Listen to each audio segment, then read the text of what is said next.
আল্লাহ রাব্বুল আলামিনের দরবারে অসংখ্য অগণিত শুকরিয়া যে মহান রব্বুল আলামিন আপনাকে আমাকে কোরআন সুন্নাহ থেকে কিছু কথা বলবার এবং শুনবার জন্য এত সুন্দর ব্যবস্থাপনা করে দিয়েছেন। সেজন্য অন্তরের অন্তঃস্থল থেকে কালিমাতুশ শুকুর আদায় করে স্বতঃস্ফূর্ত আওয়াজ করে বলে আলহামদুলিল্লাহ। প্রিয় রৌমারী কুড়িগ্রামের মুসলমান, আপনারা তো সেই এলাকার মানুষ যে এলাকায় ভারতীয় সীমান্ত বাহিনী বিএসএফ এক কঠিন পেদানি খেয়ে জন্মের হার বাংলাদেশে হারছিল। রৌমারীর মুসলমান, সম্ভবত আপনাদের থেকে খুব কাছেই 4-5 কিলো দূরে সীমান্ত। হ্যাঁ, এই তো 2-3 কিলো, কিন্তু ওই যেই সীমান্তে বড়াইবাড়ি, ওই সীমান্তটা হয়তো 5 কিলো। তো ওই সীমান্তটা আপনাদের থেকে মাত্র কয় কিলো? 5 কিলো। সেই সীমান্তের মায়ের খাওয়ার পর থেকেই হিন্দুত্ববাদী ভারত আমাদের বিরুদ্ধে, আমাদের সেনাবাহিনীর বিরুদ্ধে এক গভীর ষড়যন্ত্রে লিপ্ত হয়েছিল। আর সেই ষড়যন্ত্রের ফসল 2009 সালে পিলখানা হত্যাকাণ্ডের নামে, বিডিআর বিদ্রোহের নামে আমাদের দেশের জাতীয় সম্পদ, দেশের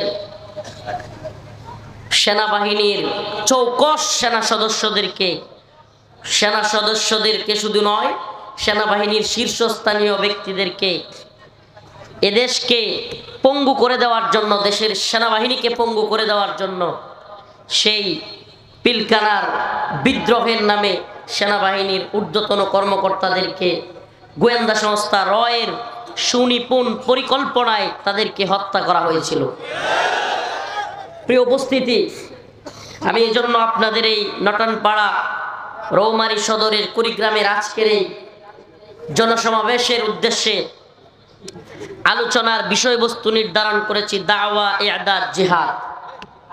দাওয়া ইআদাদ।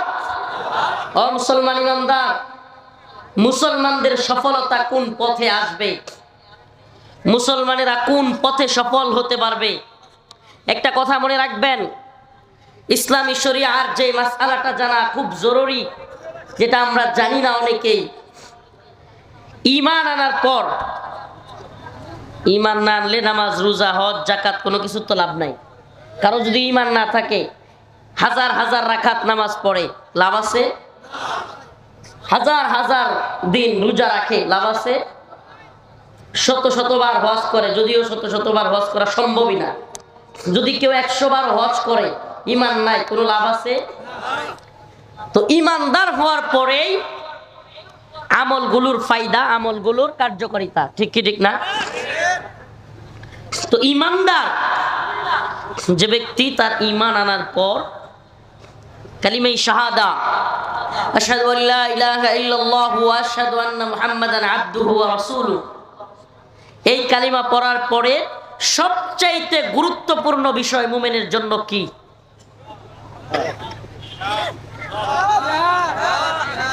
কি? মুসলমানদের ভূখণ্ড রক্ষা করা। মুসলমানদের ভূখণ্ড রক্ষা করা। বলবেন হুজুর, নামাজের চাইতে, রোজার চাইতে আগে এটা কিভাবে হয়ে গেল? একটা উদাহরণ দিই। উলামায়ে কেরাম এখানে আছেন। রাসূলুল্লাহ সাল্লাল্লাহু আলাইহি ওয়াসাল্লাম যখন মদিনায় কাফের মুশরিকরা একত্রিত হয়ে হামলা করতে চেয়েছিল, খন্দকের যুদ্ধের সময় রাসূলুল্লাহ সাল্লাল্লাহু আলাইহি ওয়াসাল্লাম খন্দক খনন করার জন্য 4 ওয়াক্ত নামাজ তিনি কাজা করেছিলেন, কি করেন নাই? তার মানে বোঝা গেল নামাজের চাইতেও ইসলামের ভূখণ্ড রক্ষা করা, মুসলমানদের ভূখণ্ড এরিয়া রক্ষা করা, এটা আরো বেশি জরুরি, ঠিক কি ঠিক না? আলহামদুলিল্লাহ, সেই সুন্নাহটা রৌমারীর এই বড়াইবাড়ির মুসলমানরাও আদায় করেছে, আলহামদুলিল্লাহ। তো সুন্নাহ তো আদায় করেছেন, একবার বিজয়ী হয়েছেন, কিন্তু এত বেশি খুশি হওয়ার সময় নাই। পরিস্থিতি ধাপে ধাপে যে অবনতি হচ্ছে, পরিস্থিতি আস্তে আস্তে যেই ভয়াবহতার দিকে যাচ্ছে, আর উম্মতে মুসলিমার যুবক সমাজ, যুবকেরা যেইভাবে বেখেয়াল হচ্ছে, ফেসবুক লাইকি, টিকটক, নেশা, মাদক, মেয়ের পিছনে ছুটাছুটি, এগুলো করে করে মুসলিম উম্মার যুবকেরা যেইভাবে অধপতনের দিকে যাচ্ছে, বেখেয়ালের দিকে যাচ্ছে, আর ওইদিকে আমাদের মুসলিম উম্মার যুবকদেরকে গাজওয়াতুল হিন্দ বললে কি এটাই বুঝে না, জানেই না। অথচ ওইদিকে ভারতীয় হকার সাংবাদিক ময়ূক রঞ্জন, সেও গাজওয়াতুল হিন্দ কি সেটা জানে। আজকে আপনাদের মাহফিলে আসতে আসতে ওই আর তাদের দেশের যে টিভি চ্যানেল এবং একজন সাংবাদিক, এটা হকার সাংবাদিক, হুদায় দৌড়াদৌড়ি করে। এই সাংবাদিক অযথায় দৌড়াদৌড়ি করলেও, বকবক করলেও, আজকে দেখলাম একটা গুরুত্বপূর্ণ রিপোর্ট করছে। কি সেটা? গাজওয়াতুল হিন্দ নিয়া। এবং এদের মনের মধ্যে ভয় ঢুকে গেছে। সুবহানাল্লাহ, সুবহানাল্লাহ কন্যা। মনের মধ্যে ভয় ঢুকে গেছে। আপনি সারা দিন নফল নামাজ পড়লে হিন্দুত্ববাদীদের কোনো ভয় নাই, আপনি সারা বছর রোজা রাখলেও হিন্দুত্ববাদীদের ভয় নাই, কিন্তু আপনি যদি গাজওয়াতুল হিন্দের পক্ষে, জিহাদের পক্ষে কথা বলেন, তাইলে ভয় শুরু হয়ে যায়। মুসলমান ইমানদার প্রিয় ভাইয়েরা, রৌমারীর মুসলমান কুড়িগ্রামের, আমাকে বলেন, ইসলাম কি পরাজিত নতজানু হওয়ার জন্য এই পৃথিবীতে আসছে, নাকি বিজয়ী অবস্থান তৈরি করবার জন্য পৃথিবীতে আসছে? আল্লাহ পাকের কাছে একমাত্র শুধুমাত্র গ্রহণযোগ্য ধর্মের নাম হলো ইসলাম। একমাত্র শুধুমাত্র গ্রহণযোগ্য ধর্মের নাম, মনোনীত ধর্মের নাম, এটা আমার কিংবা কোনো আলেমের মুখের কথা নয়, স্বয়ং আল্লাহ রাব্বুল আলামিন বলেছেন, ইন্নাদ-দীনা ইনদাল্লাহিল ইসলাম। আল্লাহ রাব্বুল আলামিন বলেন, আমার কাছে একমাত্র গ্রহণযোগ্য মনোনীত ধর্ম হলো ইসলাম। ওয়া মান ইয়াবতাগি গায়রাল ইসলামি দীনা ফালাই ইউকবালা মিনহু। ইসলাম ব্যতীত অন্য যে কোনো ধর্ম নিয়ে আসলে ওই ধর্ম আমার কাছে পরিত্যাজ্য, অগ্রহণযোগ্য, আমি এটা গ্রহণ করব না। সুবহানাল্লাহ, কি করব না? এখন যারা কিনা ধর্ম নিরপেক্ষতাবাদী আছে, সেকুলার দাবি করে, এদেরকে বলতে চাই, যেখানে আল্লাহ বলতেছে আল্লাহর কাছে ইসলাম ব্যতীত কোনো ধর্ম কিনা গ্রহণযোগ্য না, তাহলে আপনি আগ বাড়ায়া, আপনি মাতবরি কইরা সব ধর্মের সমান অধিকার, নাউজুবিল্লাহ, ধর্ম যার যার উৎসব সবার, এগুলো বলবার আপনি কে? আপনি কে? আল্লাহ নিজে বলতেছেন, ওমাই ইয়াবতাগি গায়রাল ইসলামি দীনা ফালাই ইউকবালা মিন। ইসলাম ব্যতীত অন্য কোনো ধর্ম নিয়ে আমার কাছে আসলে এটার কোনো মূল্যই নেই। ইসলাম এমন এক জীবন ব্যবস্থা, দুলনা থেকে কবর পর্যন্ত একটা মানুষের সামাজিক জীবন, পারিবারিক জীবন, ব্যক্তিগত জীবন, সারা জীবনের দুলনা থেকে কবর পর্যন্ত সব কিছু দেয়া আছে। এমন এক জীবন ব্যবস্থার নাম ইসলাম। কমপ্লিট কোড অফ লাইফ, পূর্ণাঙ্গ জীবন ব্যবস্থার নাম ইসলাম।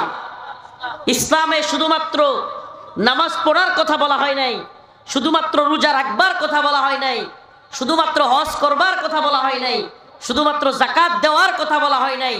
ইসলামের প্রয়োজনে, দ্বীনের প্রয়োজনে শাহাদাতের কথা বলা হয়েছে, দ্বীনের প্রয়োজনে ইআদাদের কথা বলা হয়েছে, দ্বীনের প্রয়োজনে আইদ্দু লাহুম মাসতাতাতুম মিন কুওয়া ওয়া মিন রিবাতিল খাইল তুরহিবুনা বিহি আদুওয়াল্লাহ ওয়া আদুওয়াকুম। শত্রুদের বিরুদ্ধে শক্তি অর্জন করবার কথা বলা হয়েছে। দ্বীনের প্রয়োজনে নিক্ষেপ করা, দ্বীনের প্রয়োজনে অস্ত্র চালনা করা শিখার কথাও ইসলামে বলা হয়েছে। নাকি ইসলাম শুধুমাত্র নামাজের কথা বলেছে? ইসলাম বিজয়ী হবে কিভাবে? আইদ্দু লাহুম মাসতাতাতুম মিন কুওয়া। আল্লাহ পাক বলেছেন শক্তি অর্জন করো, কুওয়াত অর্জন করো। আমির রিবাতিল খাইল তুরহিবুনা বিহি আদুওয়াল্লাহি ওয়া আদুওয়াকুম, নিক্ষেপ করা শিখো, এর মাধ্যমে তুরহিবুনা বিহি আদুওয়াল্লাহ ওয়া আদুওয়াকুম, তোমাদের শত্রু এবং আল্লাহর শত্রু যারা, তাদের অন্তরের ভিতরে কম্পন সৃষ্টি হবে। সুবহানাল্লাহ কন্যা। কম্পন যে সৃষ্টি হয়েছে, এটার একটু আলামত বলবো। হ্যাঁ, আপনারা দেখেছেন এই কিছুদিন আগে চট্টগ্রামে চিন্ময় দাস, যদিও তারা বলে চিন্ময় প্রভু, মানুষ ফেসবুকে লেখালেখি করে, জীবন ভর দেখলাম প্রভু সবাইরে মুক্তি দেয়, আর এখন সকলে মিলা প্রভুর মুক্তি চায়। এই চিন্ময় দাস, তাকে যখন গ্রেফতার করলো বাংলাদেশ সরকার, ইসকনের দালালেরা, এই হিন্দুত্ববাদীরা, এই ইসকন চট্টগ্রামের আদালত চত্বরে হাজার হাজার ইসকনের সদস্যরা চিন্ময় দাসের যে প্রিজন ভ্যান যেটার মধ্যে করে তাকে পুলিশ নিয়ে যাচ্ছে সেটাকে আটকে দিয়েছিল। আপনারা দেখছিলেন? কথা বলিয়েন সাথে, দেখছিলেন? হাজার হাজার ইসকনের সদস্য আটকায় দিছে। হাই রে, কি শক্তি তাদের, কি পাওয়া! চিন্ময় দাসকে নিয়ে যাবে আদালতে। আমাদের এক ভাই সাইফুল ইসলাম আলিফ, আমি তো বলি আলিফ দিয়ে শুরু, আলিফ দিয়ে কি মাত্র শুরু হয়েছে। মুসলমানের একজনকে তোরা শহীদ করেছিস, সুবহানাল্লাহ। বাংলাদেশের ইতিহাসে আমার জীবনে কিংবা মুরব্বীদের জীবনেও বলতে পারবে না ভারতের বিরুদ্ধে পুরো জাতি এভাবে কখনো ঐক্যবদ্ধ হয়েছে। আলিফ দিয়ে তো শুরু, এক আলিফের কারণেই গোটা জাতি আজকে ভারতের বিরুদ্ধে ঐক্যবদ্ধ। আলহামদুলিল্লাহ। শুধু ঐক্যবদ্ধ না, 10-12 দিনের মধ্যেই কি অবস্থা তোরা করেছিলি! হাই রে, মনে হয়েছিল এটা মনে হয় বাংলাদেশই না, এটা মনে হয় দাদাদের দেশ ইন্ডিয়া। যেইভাবে হিন্দুরা চিন্ময়কে ঘেরাও করতেছে, চিন্ময়ের প্রিজন ভ্যান নিতে দিবে না। এরপরে আদালতে আমাদের ভাই সাইফুল ইসলাম আলিফ কেন চিন্ময়ের জামিনের বিরোধিতা করলো, সেজন্য তাকে দিনে দুপুরে কুপিয়ে হত্যা করে ফেলতেছে। বাবারে বাবা, মনে হইতেছিল না এটা দাদাদের দেশ। ইসকনের মিছিল কি একটা পর্যায়ে চলে গিয়েছিল। এক রাতের সেনাবাহিনীর পিডানি, এক রাতের, কয় রাতে?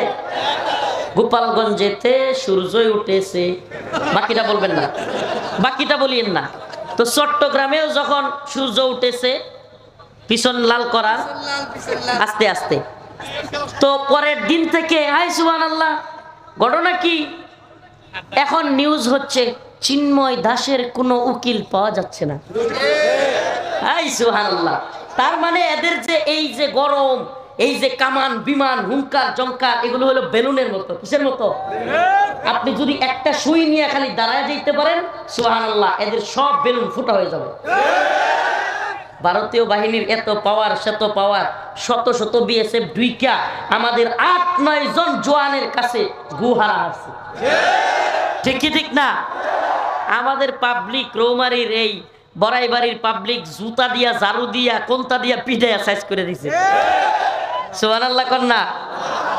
তার মানে মুসলমান খেপে গেলে, মুসলমান ওই ইমানদার, আমার রাসূল বলেছেন আমার উম্মতে মুসলিমার 12,000 যদি মর্দে মুজাহিদ থাকে, কয় হাজার? 12 কোটির দরকার নাই, 12 লক্ষের দরকার নাই, 12,000 যদি আমার উম্মতে মুসলিমার মর্দে মুজাহিদ দাঁড়ায়া যায়, রাসূলুল্লাহ সাল্লাল্লাহু আলাইহি সাল্লাম বলেছেন পৃথিবীর কোন সুপার পাওয়ার নাই ওই 12,000 মর্দে মুজাহিদকে পরাজিত করে। সুবহানাল্লাহ বলেন না? আমরা এটাই দেখতেছি।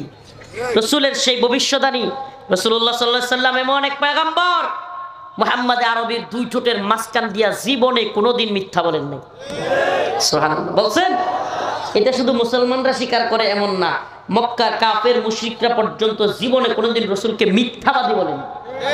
জাদুকর বলছে, পাগল বলছে, অনেক কিছু বলছে, কিন্তু কোনোদিন গণক বলছে, কিন্তু কোনোদিন রাসূলুল্লাহ সাল্লাল্লাহু আলাইহি সাল্লামকে মিথ্যাবাদী বলেন নাই। রাসূলুল্লাহ সাল্লাল্লাহু আলাইহি সাল্লাম পাহাড়ে উঠে বলেছেন, হে আরববাসী, আমি যদি এখন বলি এই পাহাড়ের ওপাশ থেকে শত্রুরা তোমাদেরকে আক্রমণ করবার জন্য আসতেছে, তোমরা কি বিশ্বাস করবে? কাফের মুশরিক সহ সবাই বলেছিল, হ্যাঁ মুহাম্মদ তুমি হলে আল আমিন, তুমি বিশ্বস্ত, আমরা তোমাকে বিশ্বাস করি। সুবহানাল্লাহ। সেই মুহাম্মদ আরবি সাল্লাল্লাহু আলাইহি সাল্লাম বলেছেন আমার উম্মতের বাহিনী যদি 12,000 হয়, সুবহানাল্লাহ, কয় হাজার? আলামত আমরা দেখতে পাই বদরে 313 জন, কয়জন? পুরো হাজারো বাহিনীকে অস্ত্র শস্ত্রে সজ্জিত মুসলমানদের 313 জন সাইজ করে দিছে কি দেয় নাই? আলামত আমরা দেখতে পাই। এই কিছুদিনের আগের আলামত 2021 সালে, 2001 সাল থেকে 21 সাল পর্যন্ত 20 বছরে America, Britain, France, Germany, Netherland, Italy সমস্ত রাষ্ট্রগুলো মিলে নেটো জোট গঠন করে শক্তিশালী সামরিক বাহিনী গঠন করে আফগানিস্তানে 20 বছর যুদ্ধ কইরা শেষ পর্যন্ত কয় সাইরা দেমা কাইন্দাবাসী, যাদেরকে আগে বলতো জঙ্গি, মৌলবাদী, সন্ত্রাসী, ফান্ডামেন্টালিস্ট, এখন তাদেরকে কয় তোমরাই হইলা খাঁটি মুক্তিযোদ্ধা। বাবা সাইরা দেমা কাইন্দাবাসী। যাদেরকে জঙ্গিবাদী কইতো তাদেরকে কাতারের দোহাই ডাইকা নিয়া চুক্তি কইরা নাকে খত দিয়া বাঁচছে। আমাকে বলেন আমেরিকা, ব্রিটেন, ফ্রান্স, জার্মানির চাইতে তালেবানের মুজাহিদদের সংখ্যা বেশি ছিল? বেশি ছিল? আমেরিকার বাহিনী কম ছিল? আমেরিকার কামান বিমান কম ছিল? ড্রোন কম ছিল? যুদ্ধ জাহাজ কম ছিল? সাবমেরিন কম ছিল? অস্ত্র গোলা বারুদ কম ছিল? কোনটা কম ছিল? মিডিয়া পাওয়ার কম ছিল? মিডিয়ার প্রোপাগান্ডা কম ছিল? সব বেশি ছিল। কিন্তু তবুও ওই যে রসুল বলেছেন আমার উম্মতের মুজাহিদের সংখ্যা যদি 12,000 হয়, কয় হাজার? 12,000 হয়, পৃথিবীর কোনো শক্তি নাই আমার উম্মতে মুসলিমাকে হারায়। এবার দেখেন সিরিয়ার অবস্থা, বাশার আল আসাদ, ইরান, শিয়ারা, বাশার আল আসাদ, তারপরে রাশিয়া, সমস্ত শক্তি একত্রিত হইয়াও 12 দিনের যুদ্ধে উম্মতে মুসলিমার মুজাহিদদের সামনে টিকে নাই। আবু মুহাম্মদ আল জাওলানি হাফিজাহুল্লাহ দেখায়া দিছেন মুসলিম উম্মার মুজাহিদরা গর্জে উঠলে বাশার আল আসাদ, হাফিজ আল আসাদের 54 বছরের ক্ষমতা দুলিশাত হইতে 12 দিনও লাগে না। সুবহানাল্লাহ বলেন না? এর মানে কি? আপনারা কি ভয় পান? ভয় পান? হে উম্মতে মুসলিমার মুজাহিদরা, হে উম্মতে মুসলিমার যুবকেরা, আমরা ভয় করি কাকে? ভারতকে আমরা ভয় করি? ভারতীয় বাহিনীকে আমরা ভয় করি? আমরা গজওয়াতুল হিন্দের সৈনিক হতে প্রস্তুত আছি তো ইনশাআল্লাহ? আল্লাহ পাক বলেছেন কুতিবা আলাইকুমুল কিতাল ওয়া হুয়া কুরহুল লাকুম। এটা আমার মুখের কথা নয়, স্বয়ং রব্বুল আলামিন বলেন তোমাদের উপর যুদ্ধকে ফরজ করা হয়েছে। শায়েখগিরি, পীরগিরি আর ইসলামের কোরআনের অপব্যাখ্যাকারী, এই অপব্যাখ্যা চলবে না। নফসের জিহাদ, এই জিহাদ, সেই জিহাদ বলে আল্লাহ পাক দ্বীনের পথে জীবন দেওয়ার যে জিহাদের কথা বলেছেন সেটাকে অস্বীকার করা চলবে না। আল্লাহ পাক সরাসরি বলেছেন কুতিবা আলাইকুমুল কিতাল। কিতাল জিহাদ শব্দ ইউজই করেন নাই, ব্যবহার করেন নাই। কেন? কারণ আল্লাহ পাক জানতেন শেষ জামানায় কিছু মুনাফিক তৈরি হবে যারা জিহাদের অপব্যাখ্যা করবে। জিহাদের কি করবে? আল্লাহ পাক বলেছেন কুতিবা আলাইকুমুল কিতাল ওয়া হুয়া কুরহুল লাকুম। আমাকে বলেন আল্লাহ পাক বলেছেন তোমাদের উপর যুদ্ধকে ইসলামের জন্য, দ্বীনের জন্য প্রয়োজন হলে যুদ্ধকে কি করা হয়েছে? ফরজ করা হয়েছে। ওয়া হুয়া কুরহুল লাকুম, যদিও তোমরা তা অপছন্দ করো।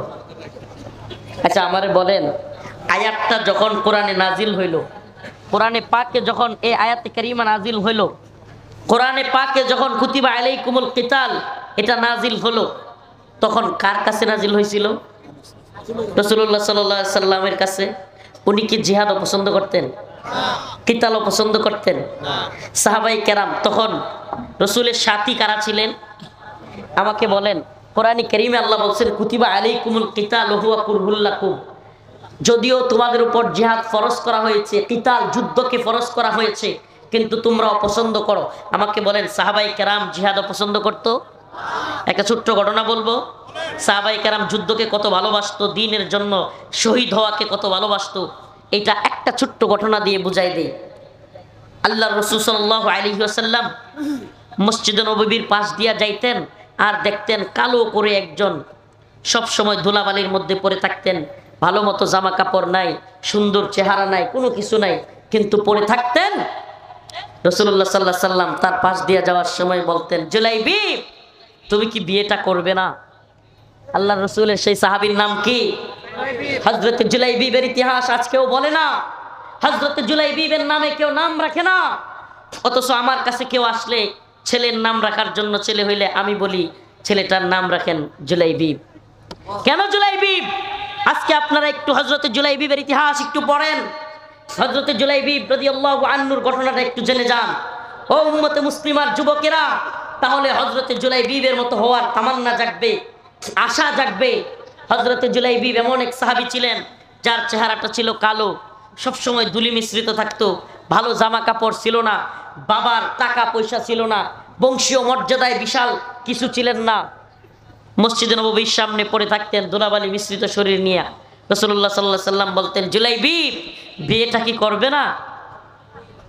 হযরতে জুলাইবি বলতেন, ইয়া রাসূলুল্লাহ, আমার মতো লোকেরে কেডা বিয়া করব? আমার মতো লোকেরে। এ যুবক, ঘটনাটা খুব মনোযোগ দিয়ে শুনবেন। এই ঘটনার সাথে ইসলামিক যুবকদের, মর্দে মুজাহিদদের অনেক সম্পর্ক রয়েছে। দ্বীন ঈমানের পাহারাদারদের, উম্মতে মুসলিমার যুবকদের এই ঘটনা থেকে শিক্ষা নেওয়ার অনেক কিছু রয়েছে। ও উম্মতে মুসলিমার যুবকেরা, ফেসবুক, টিকটক লাইকিং কিংবা নারী, মদ, নেশা, এগুলো তোমার আইডল হতে পারে না, এগুলো তোমার কাজ হতে পারে না। উম্মতে মুসলিমার যুবকদের অবশ্যই দ্বীন ঈমানের পক্ষে থাকা লাগবে। মুসলমান নিজেরা ইতাআতি ও জাহাতি এই সমস্ত কথা বলে নিজেরা মারামারি করা, এটা তোমার আমার কাজ হতে পারে না। ইন্নামাল মুমিনুনা ইখওয়া, মুমিন মুমিনের ভাই। তুমি কিসের তাবলীগ শিখলা? আরেক মুমিন ভাইয়ের মাথায় তুমি আঘাত করো। আল্লাহর রাসূল বলেছেন, একজন মুমিনকে হত্যা করা পুরো জাতিকে হত্যা করার শামিল। আল্লাহর রাসূল বলেছেন, একজন মুসলমানের জন্য অপর মুসলমানের জান, মাল, ইজ্জত, সম্মান, রক্ত সবকিছু হারাম করা হয়েছে। কি করা হয়েছে? আল্লাহর রাসূল বলেছেন সবকিছু হারাম। তাইলে তুমি তোমার ভাই মুসলমান, তার মাথায় আঘাত করলা পীরের কথায়, শায়েখের কথায়। কি শুরু করছে এরা? আপনার কি ব্যাগ নেওয়ার সময় কি চলে যাচ্ছিল? প্রিয় ভাইরা আমার, বন্ধুগণ আমার, আল্লাহর রাসূল বলেছেন, ইন্নামাল মুমিনুনা ইখওয়া। মুমিন মুমিনের কি? একটু ফোকাস করেন, কি? এটা আল্লাহর কথা। আল্লাহ পাক বলেছেন, মুমিন মুমিনের ভাই, মুমিন মুমিনের এক দেহ। ফিলিস্তিনের মুসলমান, সিরিয়ার মুসলমান মার খাইলেও আপনার অন্তরে ব্যথা লাগতে হবে, কারণ রাসূল বলেছেন, আল মুমিন কাজাসাদিন ওয়াহিদ। মুসলমান এক দেহের নেই। আপনি দেখেন না, দেহের ডান হাতে কাইটা গেছে, খাইতে গেছেন, খাইতে গিয়া জাল লাগছে, দেখবেন খাইতে গিয়া জাল লাগলে বাম হাতটা এমনি নড়ে। ঠিক কি ঠিক না? খাইতেছেন কোন হাতে? ব্যথা লাগছে ডান হাতে, জলেও ডান হাত, কিন্তু নড়ে কোন হাত? কেন নড়ে? কারণ এক দেহ, এই ব্যথাটা ওখানেও যায়। ঠিক কি ঠিক না? ফিলিস্তিনে মুসলমান মায়ের খাইলে আপনার অন্তরে ব্যথা লাগতে হবে, সিরিয়ায় মুসলমান মায়ের খাইলে আপনার অন্তরে ব্যথা লাগতে হবে। তাইলে বোঝা যাবে আপনি ঈমানদার। না হইলে বুঝবেন আপনার মধ্যে নিফাকি ঢুকে গেছে। মুসলমান মায়ের খায় আক্রান্ত হয়, আপনার অন্তরে কি থাকতে হবে? ব্যথা থাকতে হবে। অমুসলমান ঈমানদার। আল্লাহর রাসূল বলেছেন, একজন মুসলমানকে হত্যা করা জগৎকে হত্যা করা। আমাকে বলেন, আপনি যে টঙ্গীতে গিয়া আপনার আমির, আপনার পীর, আপনার শায়েখ কিংবা আপনার নেতার কথায় আপনি অন্য মুসলমানের গায়ে আঘাত করলেন, মাথায় আঘাত করলেন, হত্যা করলেন, আপনি এটা কোন দলিল দিয়ে আপনি এটাকে সাজেস্ট করবেন? কোন দলিল দিয়ে আপনার পক্ষে সমর্থন করবেন? আছে কোনো দলিল? আপনি এমন কোন দলিল দেখাতে পারবেন যেই দলিল দিয়ে অন্য মুসলমানকে হত্যা করা যায়? নাউজুবিল্লাহ। প্রিয় ভাইরা আমার, মুসলমান ঈমানদার, একে অপরের ভুল হইতে পারে। ও মুসলমান, রাসূলের শিক্ষা আল্লাহ পাক নিজে বলেছেন, মুহাম্মাদুর রাসূলুল্লাহ ওয়াল্লাযীনা মা'আহু আশিদ্দাউ 'আলাল কুফফার রুহামাউ বাইনাহুম। আল্লাহ পাক বলেছেন, আমার নবী মুহাম্মাদুর রাসূলুল্লাহ এবং তার সাহাবায়ে কেরাম আশিদ্দাউ 'আলাল কুফফার, কাফের মুশরিকদের বিরুদ্ধে তারা শক্ত। রুহামাউ বাইনাহুম, কিন্তু নিজেরা নিজেদের মধ্যে খুবই দরদওয়ালা, নরম। এখন আপনার আচরণ কি হয়ে গেল? আপনি মন্দির পাহারা দেন, মূর্তির পাহারাদারি করেন। মন্দিরে পাহারা দিলে, মূর্তির পাহারা দিলে আপনি নরম, আর মুসলমানদের বিরুদ্ধে আপনি গরম। বোঝা গেল রসুলের সাথে, রসুলের দ্বীনের সাথে, সাহাবায়ে কেরামের দ্বীনের সাথে আপনার কোনো সম্পর্ক নেই। আপনার দ্বীন আপনার ঈমান রাসূলের এবং সাহাবায়ে কেরামের সাল্লাল্লাহু আলাইহি সাল্লামের ঈমানের সাথে মিল নাই। তাইলে আপনি কোন ঈমানের সবক দিচ্ছেন, কোন দ্বীনের দীক্ষা দিচ্ছেন, কোন তাবলীগ আপনি করতেছেন? প্রিয় ভাইরা আমার, কথাগুলোতে ভুল বুঝবেন না। প্রিয় ভাইরা আমার, বন্ধুগণ আমার, আমি কখনো, আমার সবচাইতে কষ্ট লাগে যখন দেখি মুসলমানে মারামারি শুরু করেছে। ও মুসলমান ইমানদার, আজকে ভারতীয় যে আধিপত্যবাদী সাম্রাজ্যবাদী শক্তি, এই হিন্দুত্ববাদী আগ্রাসী বাহিনী আজকে বাংলাদেশের বিরুদ্ধে একের পর এক ষড়যন্ত্র করেছে। এরা আমাদেরকে বন্যার পানি ছেড়ে দিয়ে আমাদের দেশের মানুষকে ডুবিয়ে মারতে চেয়েছে, মেরেছেও। এরা আমাদেরকে যখন শীতের সময় আসে তখন আমাদের তিস্তার বাঁধ আটকে দিয়ে এই অঞ্চলের রংপুরের মুসলমানদেরকে ফসল করতে বাধা দেয়, ফসলকে মরুভূমির মতো করে ফেলে, ফসল করার পরিস্থিতি রাখে না। এমনকি সীমান্তে কাঁটাতারের বেড়ায় আমাদের মুসলমানদেরকে গুলি করে হত্যা করে। গতকালকের নিউজ, যশোর সীমান্তে, বেনপোল সীমান্তে 3 জন মুসলমানকে বিএসএফ হত্যা করেছে। ও মুসলমান ইমানদার, এই যখন অবস্থা, এরা একের পর হুমকি দিচ্ছে, ধমকি দিচ্ছে, মানুষকে আঘাত করতেছে, মেরে ফেলতেছে। একবার বলতেছে রংপুর দখল করবে, আরেকবার বলতেছে চট্টগ্রাম দখল করবে, আরেকবার বলতেছে আমাদের নেত্রকোনা দখল করবে। এমতো অবস্থায় আমি আর আপনি যদি মারামারি করি, এর চাইতে আত্মঘাতী কোনো কিছু কি আছে? এর চাইতে আত্মঘাতী কোনো কিছু কি আছে মুসলমান? নাই। আমি আপনি ভাই ভাই, আপনি অন্য দলের হইতে পারেন, অন্য মতের হইতে পারেন, কিন্তু আপনি আমার ভাই, আমি আপনার ভাই। কেন আমাকে আপনি মারতে আসবেন? ও মুসলমান ইমানদার প্রিয় ভাইরা, ভারতীয় ষড়যন্ত্র বুঝবার একটু চেষ্টা করেন, ভারতীয় আগ্রাসন একটু বুঝবার চেষ্টা করেন, উম্মতের দায়রা কি বলতেছে সেটা বুঝবার চেষ্টা করেন। আমাদেরকে হিন্দুত্ববাদী আগ্রাসনের বিরুদ্ধে যেখানে ঐক্যবদ্ধ হওয়া দরকার, যেখানে আমাদেরকে দাওয়া ইয়াদার জিহাদের কথাগুলো মানুষের মাঝে ছড়িয়ে দেওয়া দরকার, যেখানে আমাদের মানুষকে বোঝানো দরকার হিন্দুত্ববাদীরা যে কোনো সময় আগ্রাসন চালাতে পারে। আপনারা শুনলে অবাক হবেন, সেই যে আপনাদের এলাকায় কত সালে জানি, এটা 2001 সালে 18 এপ্রিল এই রৌমারী সীমান্তে, 12 গ্রাম না, বড়াইবাড়ি, এই বড়াইবাড়ি সীমান্তে যে হত্যাকাণ্ড হয়েছিল, সেই 2001 সাল থেকে প্ল্যান করে ভারতীয় গোয়েন্দা সংস্থা র কিভাবে তৎকালীন বিডিআরের যারা নেতৃত্বে ছিল, সেনাবাহিনীর যারা নেতৃত্বে ছিল, তাদেরকে কিভাবে মেরে ফেলা যায় সেই নীল নকশা করে, 8 বছরের নীল নকশা, সেনাবাহিনীকে হত্যা করা, বিডিআরের তৎকালীন নেতৃত্বস্থানীয় সদস্যদেরকে হত্যা করবার মিশন। শেখ হাসিনাকে ক্ষমতায় এনে 2009 সালে বিডিআর বিদ্রোহের নামে, বাতের আন্দোলনের নামে সেনাবাহিনীর সদস্যদেরকে বিডিআরের পরিচয়ে মুখোশ লাগিয়ে ভারতীয় গোয়েন্দা সংস্থা র সরাসরি গুলি করে সেনাবাহিনীর সদস্যদেরকে হত্যা করেছিল। এটার একটাই কারণ ছিল এই বড়াইবাড়ি সীমান্তে তাদের পরাজয়। এটা তারা মেনে নিতে পারে নাই। যদিও তারা দেখাইছে 16 জন, কিন্তু আসলে এই অঞ্চলে কি পরিমাণ বিএসএফকে আমাদের নৌজওয়ানরা, আমাদের দামাল ছেলেরা, বিজিবির বিডিআরের দামাল ছেলেরা, তাদেরকে এমন পরাজয়, এই অঞ্চলের যুবকেরা এমন পরাজয় উপহার দিয়েছে, তারা সেটা মানতে না পারে 8 বছর ষড়যন্ত্র করে শেখ হাসিনাকে ক্ষমতায় এনে তারপরে আমাদের বিডিআরের সেনাবাহিনীর ঊর্ধ্বতন কর্মকর্তাদেরকে রয়ের প্ল্যান করে হত্যা করেছিল। যদি তাই না হবে, আপনি তৎকালীন নিউজ চ্যানেলগুলোর খবর নিয়ে দেখেন, বিডিআরের তৎকালীন প্রধান মেজর শাকিল বাংলাদেশে মারা গেছে কি যায় নাই সেনাবাহিনী জানে না, ভারতীয় মিডিয়া কিভাবে এইটা প্রচার করলো, মিডিয়া কিভাবে নিউজ করলো। আপনারা যারা খবর রাখেন, সচেতন আছেন, তারা জানার কথা। তৎকালীন সময়ে মুরব্বীদের কাছে শুনেছি, এখনো ইতিহাস সাক্ষী, এখনো মিডিয়ায় সেই খবর প্রচারিত হয়। ভারতীয় মিডিয়া বাংলাদেশ সেনাবাহিনী জানার আগেই ভারতীয় মিডিয়ায় প্রচার করে দিল মেজর শাকিলকে মেরে ফেলা হয়েছে। যিনি ছিলেন ওই বড়াইবাড়ি সীমান্তে হত্যার সময় যিনি অর্ডার দিয়েছিলেন, তিনি ছিলেন সেই বিডিআরের তৎকালীন প্রধান। তার মানে কি বোঝা যায় না এই ষড়যন্ত্র ভারতের? আপনি কি জানেন, হাসিনা সরকার চলে যাওয়ার পরে নতুন সরকারকে ভারত যে শর্তটা সবচাইতে গুরুত্বের সাথে দিয়েছিল, সেটা ছিল বিডিআর বিদ্রোহের কোনো তদন্ত কমিশন গঠন করা যাবে না। কল্পনা করতে পারেন? তার মানে কি? বিদ্রোহের নামে ভারতীয় যে কথাটা আমরা শুনতাম, এখানে রয়ের হাত আছে, এখানে বিডিআর বিদ্রোহের নামে এখানে সেনাবাহিনীর সদস্যদেরকে মেরে বাংলাদেশকে পঙ্গু করার যে প্ল্যান ভারত করেছে সেটার বাস্তবতা রয়েছে। এখন যখন নতুন সরকার ক্ষমতায় আসলো, এই সরকারের উপদেষ্টাদের মধ্যেও কিছু ভারতীয় দালালকে ঢুকায় দেওয়া হলো।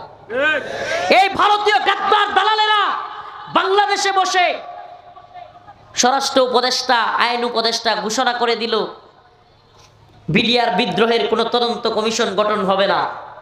আলহামদুলিল্লাহ সুম্মা আলহামদুলিল্লাহ, আমরা যখন গর্জে উঠলাম, ছাত্র ভাইরা যখন গর্জে উঠলো, আমরা সবাই লেখালেখি করতে লাগলাম এবং ঘোষণা দিয়ে দিলাম যে যদি দ্রুততার সাথে বিডিআর বিদ্রোহের নামে সেনা সদস্যদেরকে হত্যার তদন্ত কমিশন গঠন করা না হয়,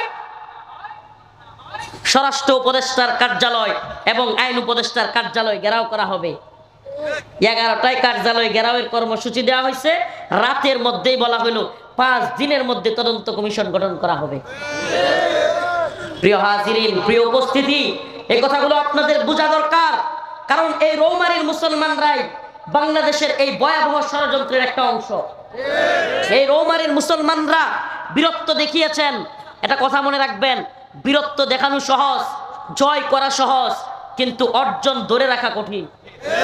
অর্জন ধরে রাখা কি কঠিন, সেই অর্জনকে ধরে রাখতে হবে। এজন্য আজকে আমি আলোচ্য বিষয় নিয়েছি কুতিবা আলাইকুমুল কিতাল ওয়া হুয়া কুরহুল লাকুম।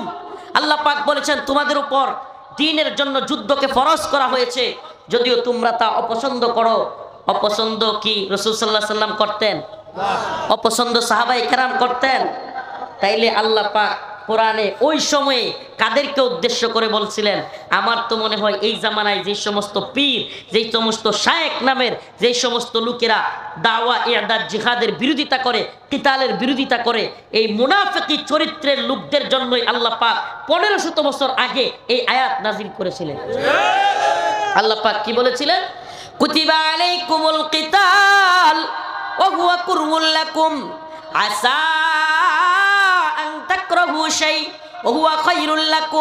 আল্লাহ পাক তোমাদের উপর যুদ্ধকে ফরজ করেছেন, যদিও তোমরা তা পছন্দ করো। আসা আন তাকরাহু শাই ওয়া হুয়া খায়রুল লাকুম। আল্লাহ বলেন তোমরা এমন অসংখ্য বিষয় অপছন্দ করো, কিন্তু তার মধ্যে খায়রুল লাকুম তোমাদের জন্য কল্যাণ রয়েছে।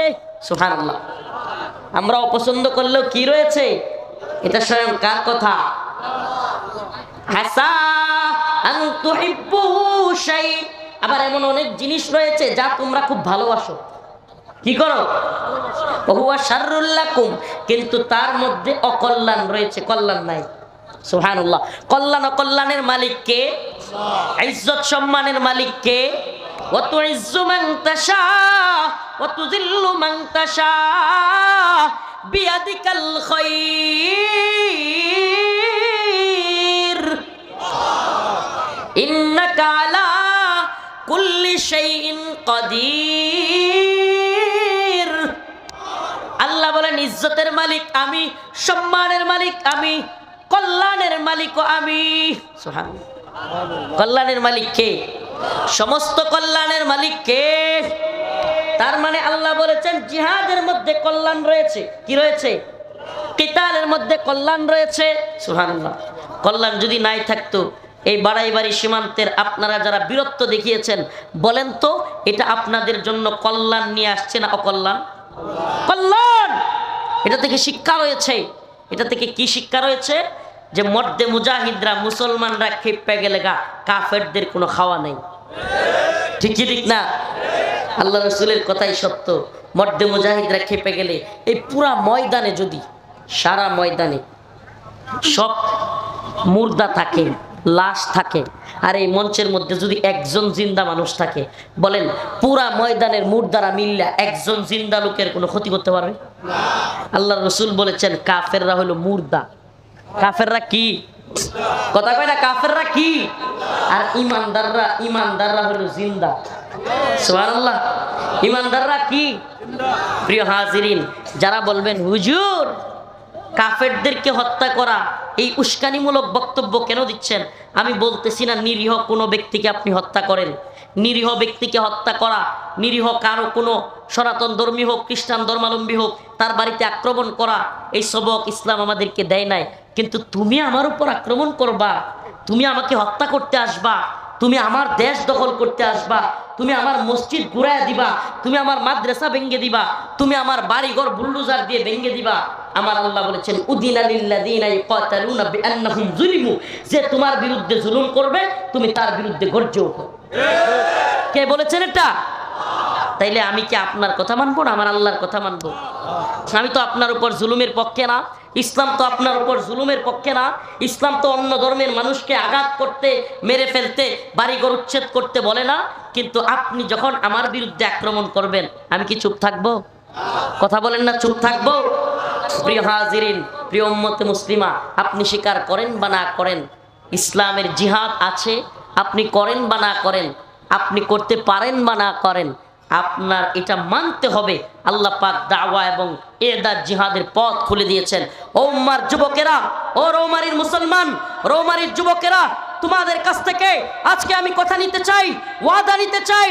দ্বীনের পক্ষে 2001 সালে ইসলামের পক্ষে, মাতৃভূমির পক্ষে, এই ভূমি রক্ষার জন্য রৌমারীর মুসলমান যেভাবে তোমরা গর্জে উঠেছিলে, আবারও যদি হিন্দুত্ববাদী ভারত, হিন্দুত্ববাদী ইসকন যদি বাংলাদেশে হামলা করতে চায়, এই বাংলাদেশকে, ভূখণ্ডকে, ঈমানকে রক্ষা করবার জন্য, ভারতীয় আগ্রাসনকে প্রতিহত করবার জন্য, গজওয়াতুল হিন্দে শরীক হওয়ার জন্য তৈরি আছো তো ইনশাআল্লাহ?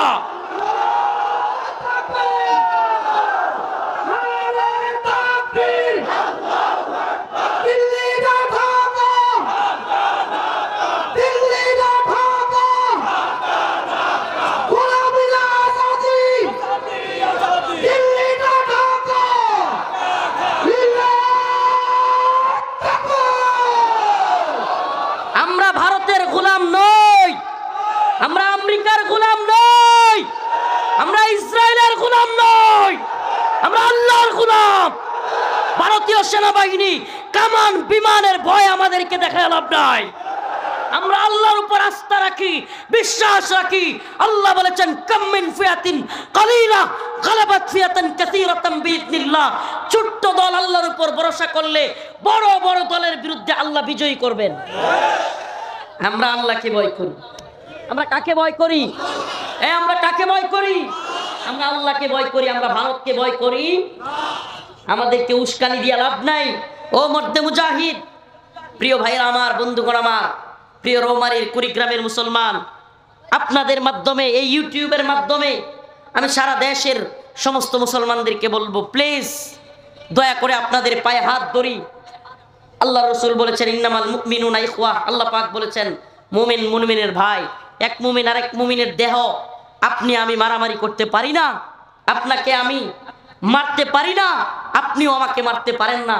এই দলাদলি, আমার নেতা যা বলছে তাই সঠিক, আমার দল যা বলছে তাই সঠিক, আমার আমির যা বলছে তাই সঠিক, এই মতগুলো থেকে বের হয়ে আসেন। আসুন, আমরা মুসলমান, আমরা ভাই ভাই, আমাদের রব এক, আমাদের নবী এক, আমাদের কোরআন এক, আমাদের সব কিছু এক, আমাদের সুন্নাহ এক, আমাদের পথ এক, সিরাতে মুস্তাকিমের পথ। আসুন, দলাদলি, আসাবিয়ত, শায়েখ পূজা, পীর পূজা বাদ দিয়ে আল্লাহ এবং তার রাসূলের জন্য, কোরআনের জন্য ঐক্যবদ্ধ হই। ভারতের বিরুদ্ধে, ভারতীয় আগ্রাসনের বিরুদ্ধে, হিন্দুত্ববাদী শক্তির বিরুদ্ধে আমরা ঐক্যবদ্ধ হওয়ার চেষ্টা করি। প্রিয় ভাইরা আমার, বন্ধুগণ আমার, একটা কথা প্রচলিত আছে, রোম যখন পুড়ে যাচ্ছিল, নিরু তখন বাঁশি বাজাচ্ছিল। আমাদের অবস্থা যেন এমন, সীমান্তের কাঁটাতারে আমাদের ভাইদেরকে বিএসএফ ধরে ধরে মারে, আর আমরা টঙ্গিতে বৈশা বৈশা নিজেরা নিজেরা মাথা ফাটাফাটি করি। কথাটা অনেকটা এমন হলো না যে রোম যখন পুড়ে যায়, নিরু তখন কি বাজায়? বাঁশি বাজায়। তো ওইদিকে সীমান্তের কাঁটাতারে বেড়ার মধ্যে আমাদেরকে মেরে ফেলতেছে। আপনারা আর একটা নিউজ জানেন কিনা? ভারত বন্যায় বাসায় দিয়া, হুমকি দিয়া, ধমকি দিয়া বাংলাদেশ দখল করার কথা বইলা দেখছে যে বাংলাদেশের মুসলমানরা তোয়াক্কা করে না। এখন এরা নতুন কইরা প্রক্সি ওয়ার, নতুন কইরা পার্শ্ব যুদ্ধে জড়ায় যাওয়ার চিন্তা ভাবনা করতেছে। মায়ানমারের বাহিনীদেরকে টাকা দিয়া, পয়সা দিয়া, অস্ত্র দিয়া সহযোগিতা কইরা মায়ানমারের সাথে বাংলাদেশের লাগাইয়া দেওয়ার চেষ্টা করতেছে। নিউজগুলো আপনারা পড়তেছেন কিনা জানি না। ও মুসলমান, সজাগ থাকতে হবে। ভারত যখন দেখছে যে না, মুসলমানরা যেইভাবে ঐক্যবদ্ধ হচ্ছে, আমরা যদি এখনই যুদ্ধ শুরু করি, অলরেডি আমাদের 7 সিস্টারে বিভিন্ন বিদ্রোহী গ্রুপ, ত্রিপুরায়, আসামে, মণিপুরে বিভিন্ন বিদ্রোহী গ্রুপ আমাদের বিরুদ্ধে যুদ্ধে লিপ্ত, কাশ্মীরে যুদ্ধে লিপ্ত, বিভিন্ন সীমান্তে, পাকিস্তান সীমান্তে অবস্থা সিরিয়াস। এত কিছুর মধ্যে বাংলাদেশের সাথে যদি যুদ্ধে লেগে যায়, আশপাশ থেকে অন্যান্য বাহিনী যদি আমাদেরকে ধরে, ভারত, তাদের বুদ্ধিজীবীরা বলতেছে ভারত ভাইঙ্গা টুকরা টুকরা হয়ে যাবে। এখন যখন বুঝে ফেলছে যে ভারত তো ভাইঙ্গা টুকরা টুকরা হয়ে যাবে, তাইলে বাংলাদেশকে তো সাইজও করতে হবে। এখন কি করলো? সমস্ত নির্লজ্জতার মাথা খায়া মোদি নিজে তার টুইটারে পোস্ট করে বসলো ৭১ নাকি বাংলাদেশকে তারা ভারতের পাকিস্তানের বিরুদ্ধে তারা বিজয়ী হয়েছে।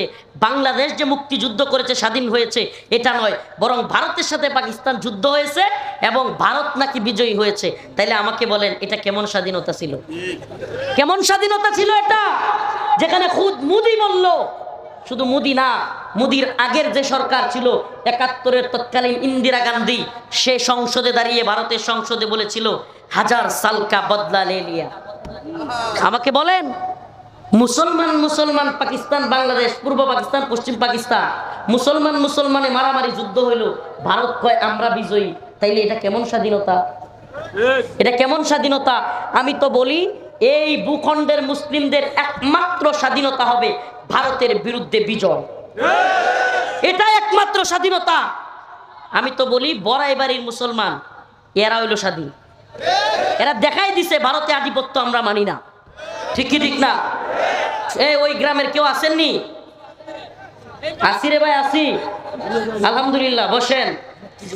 মুক্তিযোদ্ধা, মাশাআল্লাহ, আল্লাহ কবুল করুক, বলেন আমিন। আপনাদেরকে আবারও দেখতে চাই। এই যে আমাদের বয়ানে একটু তাকায় দেখেন, 80% দেখবেন যুবক। বিশেষ করে আমি যেই জায়গায় যাই, আলহামদুলিল্লাহ, এটা শুকরিয়ার বিষয়, 80% 90% থাকে যুবক। ও মর্দে মুজাহিদ, ও জওয়ানেরা, তোমাদেরকে নিয়ে আমরা স্বপ্ন দেখি, তোমাদেরকে নিয়ে আমরা আশা দেখি। বিশ্বাস করো, আমরা ওই রকম নেতা না যে তোমাদেরকে বলবো আর আমরা পালায়া যাব। আমরা ওই রকম লোক না। আমরা তোমাদের পাশে আছি, আমরা তোমাদের সাথে থাকবো ইনশাআল্লাহ। ভয় পাওয়ার কোনো কারণ, কিন্তু দয়া করে একটা কাজ বন্ধ করতে হবে। মুসলমান ইমানদার নিজেরা নিজেরা কাদা চোরাচুরি মারামারি করা যাবে না। ভাই, পায়ে হাত রেখে বলি, তোমার প্রিয় ভাই, আমার প্রিয় মুরব্বী বাবা, আপনার পায়ে হাত ধরে বলি, নিজেরা নিজেরা দলাদলি মারামারি এগুলো করবেন না। ভারতীয় আগ্রাসনের ব্যাপারে সজাগ থাকেন। ও ভাই, সুর আগামীকালকে রাত্রে আপনার বাড়িতে চুরি করবে, এটা যদি খালি আপনি জানেন, তাইলেই আপনি সফল। তাহলে আপনি কি? এটা ঘটনা বলতে চাইছিলাম মর্দে মুজাহিদদের জন্য, গুরুত্বপূর্ণ। মাশাআল্লাহ। কার ঘটনা? হযরত জুলাইবি কাদা মাকা শরীর নিয়ে বালির মধ্যে পড়ে থাকতেন। রাসূলুল্লাহ সাল্লাল্লাহু আলাইহি ওয়াসাল্লাম বললেন, জুলাইবি, তুমি কি বিয়েটা করবে না? এই বিবাহ না করতে পারা যুবক, ঘটনাটা শুনেন। শীতের দিন বিয়ে করতে পারতেছেন না, ঘটনাও শুনেন, কিছু টিপস নিয়ে যান। প্রিয় ভাইরা আমার, বন্ধুগণ আমার, হযরতে জুলাইবিবকে রাসূল বললেন, জুলাইবিব, তুমি কি বিয়েটা করবে না? জুলাইবিব মুস্কি হেসে বললেন, ইয়া রাসূলুল্লাহ, আমার মতো এরকম কালো, টাকা পয়সা নাই, ধুলাবালি মিশ্রিত, বাবার বংশীয় মর্যাদা নাই, এমন ছেলেকে কে বিয়ে করবে? দ্বিতীয় দিন রাসূল সাল্লাল্লাহু আলাইহি ওয়াসাল্লাম আবার বললেন। জুলাইবিব রাদিয়াল্লাহু আনহু এভাবেই পড়ে থাকতেন ধুলাবালির সাথে, খুব কাপড় চোপড় নোংরা থাকতো, শরীরটাও কালো ছিল। আবার রাসূল বললেন, জুলাইবিব, বিয়েটা কি করবে না? তৃতীয় দিন যখন হযরতে জুলাইবিবকে রাসূল বললেন, আবারও তিনি বললেন, ইয়া রাসূলুল্লাহ, আমাকে কে বিয়ে করবে? রাসূলুল্লাহ সাল্লাল্লাহু আলাইহি ওয়াসাল্লাম একটা চিরকুট লিখে দিলেন, বললেন, ওই যে অমুকের অমুক আনসারের বাড়িতে যাবা, গিয়ে আমার এই চিরকুটটা দেখাবা, বলবা তাদের মেয়েকে যেন তোমার সাথে বিয়ে দেয়। সুবহানাল্লাহ, সুবহানাল্লাহ বলেন না? হে মর্দে মুজাহিদরা, আফগানের ইতিহাস শুনবেন। আফগানে মুজাহিদরা ময়দানে যাইতো আর চিরকুট লেখা দিয়া যাইতো, দুই বন্ধু মিলা, যে বন্ধু, আমি যদি শহীদ হয়ে যাই, আমার বউর দায়িত্ব তুই নিবি। সুবহানাল্লাহ বলেন না? সুবহানাল্লাহ ওয়া বিহামদিহি। এত সহজ না। এখন তো আপনি আমি মসজিদ পায়ে গেছি, মসজিদ আছে, কিন্তু নামাজ পড়তে যাই না। ফজরের নামাজের সময় তো যাই না, অন্য নামাজের সময় যাই না। ও অথচ এই মসজিদগুলো এভাবেই চলে আসে নাই। সাহাবায়ে কেরামের রক্তে রঞ্জিত অবস্থায় দ্বীনের জন্য নিজেরা জীবন দিয়েছেন। আরে আমার রসুল নিজে সাল্লাল্লাহু আলাইহি সাল্লাম প্রকাশ্যে নামাজ পড়তে পারতেন না, সাহাবায়ে কেরাম আযান দিতে পারতেন না, এভাবেই আসে নাই। অথচ তোমাকে হাইয়া আলাস সালাহ বলে ডাকা হয়, তুমি মসজিদে যাও না। আফসোস, আফসোস তোমার জন্য প্রিয় ভাই, তোমার জন্য। তুমি অনেক শক্তিশালী, তুমি অনেক শক্তিশালী। তুমি ৩-৪ জনকে হারায় দাও কুস্তিতে, তুমি এইভাবে এইভাবে হাঁটো, কিন্তু তুমি ফজরের সময় ছোট্ট একটা কম্বল তুলা দিয়া মসজিদে যাবা, এই শক্তি তোমার নাই। তোমার চাইতে দুর্বল পৃথিবীতে কেউ নাই। তুমি কিসের শক্তিশালী? তুমি এই কম্বলটা শয়তানের সাথে বিজয়ী হইয়া কম্বলটা উঠায় মসজিদে যাইতে পারো না, তোমার কিসের শক্তি? প্রিয় ভাইরা আমার, বন্ধুগণ আমার, হযরত জুলাইবিব চিরকুট নিয়ে গেলেন। কি নিয়ে গেলেন জানেন? চিরকুটটা দিয়ে কার বাড়িতে পাঠাইছে? সুবহানাল্লাহ, সুবহানাল্লাহ। মদিনার তৎকালীন সবচাইতে সম্ভ্রান্ত আনসার, মদিনার তৎকালীন সবচাইতে সুন্দরী মেয়ে, সম্ভ্রান্ত পরিবারের একমাত্র সুন্দরী মেয়ে, যেই মেয়ের জন্য তৎকালীন যুব সমাজের প্রত্যেক যুবক চাইতো এই মেয়েকে বিয়ে করি। এমন এক ঘরে রাসূল সাল্লাল্লাহু আলাইহি সাল্লাম কারে পাঠাইছে? কারে পাঠাইছে? হাই সুবহানাল্লাহ। কেমন ছিলেন উনি? কালো। কেমন ছিলেন? জামা কাপড়ে ময়লা। কেমন ছিলেন? বাবার সম্পদ নাই। কেমন ছিলেন? বংশীয় মর্যাদা নাই, কিচ্ছু নাই। এমন একটা লোকেরে রাসূল সাল্লাল্লাহু আলাইহি সাল্লাম পাঠাইছেন। কার বাড়িতে বিয়ের প্রস্তাব দিয়া?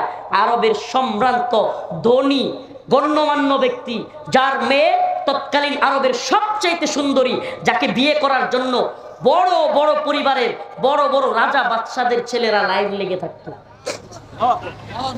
এবার এই চিরকুট দেইখা ওই মেয়ের বাবা মা, মানুষ যেমন হঠাৎ করে কাউরে দেখলে এমনি তাকায় না, হযরত জুলাইবিবকে তারা এইভাবে দেখতে লাগলো।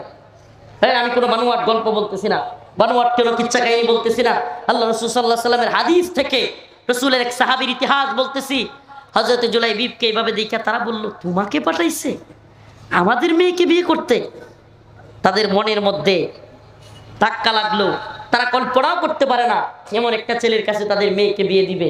দুইজনই যখন দ্বিধার সংশয়ের মধ্যে, হঠাৎ করে ঘর থেকে আওয়াজ আসলো, এ মা, কাকে রাসূল পাঠাইছে আমি সেটা দেখতে চাই না, কিন্তু আমার রাসূল কি পাঠাইছে কিনা এটা যাচাই করো। যদি আমার রাসূল পাঠায় থাকে, কাকে পাঠাইছে আমি জানতে চাই না, আমি বিয়ে বসতে রাজি। সুবহানাল্লাহ কন্যা। রাসূলের প্রতি ভালোবাসা দেখছেন নি? আছে এই জামানার মেয়েরা? আছে কেউ? রাসূলের প্রতি তাদের ভালোবাসা কি পরিমাণ ছিল। এবার আসেন, তার মা কি বলে? তার মা বলে, মা, আমার মেয়ে, তুমি কি বের হয়ে একটু দেখবা? তুমি আগে দেখা নাও, তুমি কি বলতেছো? বাবা বলল, মেয়ে, তুই কি বলতেছিস? বুঝে শুনে বলতেছিস? কাকে পাঠাইছে আগে একটু দেখ। মেয়েটা আবার জবাব দিল, আমি বলছি রাসূল পাঠাইছে কিনা, আমার মুহাম্মদ আরবি সাল্লাল্লাহু আলাইহি সাল্লাম যদি পাঠায়া থাকে, আমি কাকে পাঠাইছে দেখবো না, আমি বিয়েতে রাজি। সুবহানাল্লাহ। বিয়ে হয়ে গেছে। হযরত জুলাইবিব বিয়ে করে ফেললেন, বাজার করলেন, নতুন বিবাহ হলো। হঠাৎ করে মাইকের মধ্যে আওয়াজ আসলো, হাইয়া আলাল জিহাদ।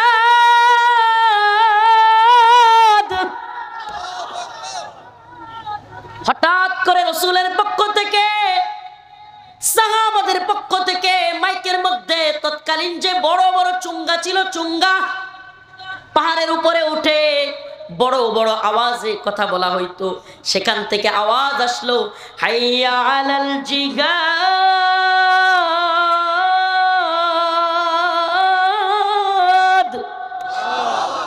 হাইয়া আলাল জিহাদ।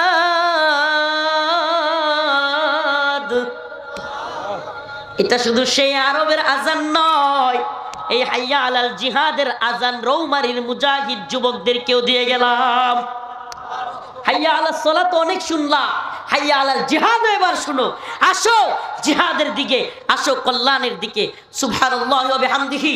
ইতিহাস সাক্ষী, আরবের সবচাইতে সম্ভ্রান্ত মেয়ে বাসর সাজিয়ে ঘরে বসে আছে, আর আরবের সবচাইতে দুঃখী মানুষ, সবচাইতে কাপড় সুপড় ছাড়া মানুষ, কালো মানুষ, ধুলাবালি মিশ্রিত মানুষ, যার টাকা নাই পয়সা নাই, এমন জুলাইবি মদিনার সবচাইতে সম্ভ্রান্ত পরিবারের সম্ভ্রান্ত মেয়ে, সম্ভ্রান্ত সুন্দরী, এত সুন্দর যুবতী বাসর সাজিয়ে ঘরে বসে আছে।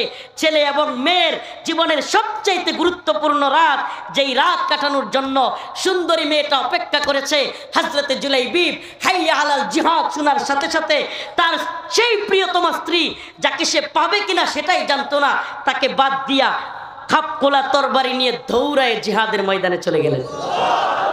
আই সুবহানাল্লাহ, কল্পনা করা যায়? ও উম্মতে মুসলিমার যুবকেরা, বলো তো কল্পনা করা যায়? এ প্রিয় ভাইরা, কল্পনা করা যায়? আছে এমন কোন যুবক? আল্লাহ পাক যেন আমাদেরকে হযরতে জুলাইবিবের মতো কবুল করে, বলো আমিন। ও প্রিয় যুবক ভাই, এবার হযরতে জুলাইবিব শুধু গেলেন তো গেলেন না, ওই লোক দেখানোর জন্য পিছনে পইরা থাকা না, হযরতে জুলাইবিব কাফের মুশরিকদের ভিতরে ঢুকে গেলেন, আর ঢুকে গিয়ে সেই ময়দানে শহীদ হয়ে গেলেন।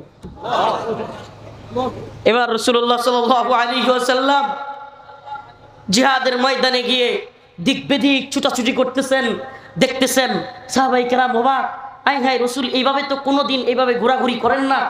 জিহাদের ময়দানে খালি এদিক সেদিক ছুটাছুটি করতেছেন আর বলতেছেন, আমার ভাই কোথায়, আমার ভাই কোথায়, আমার ভাইকে পাচ্ছি না।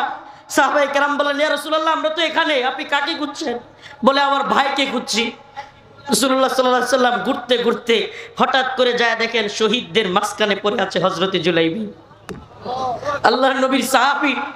হযরতে জুলাইবি বাসর ঘরে বউকে রেখে, আরবের সবচাইতে সম্ভ্রান্ত পরিবারের মেয়েকে রেখে, জীবনের সবচাইতে গুরুত্বপূর্ণ রাত, সেই রাতকে রেখে রাসূলের ডাকে, জিহাদের ডাকে কাপখোলা তরবারি নিয়ে ময়দানে এসে শহীদ হয়ে গেলেন।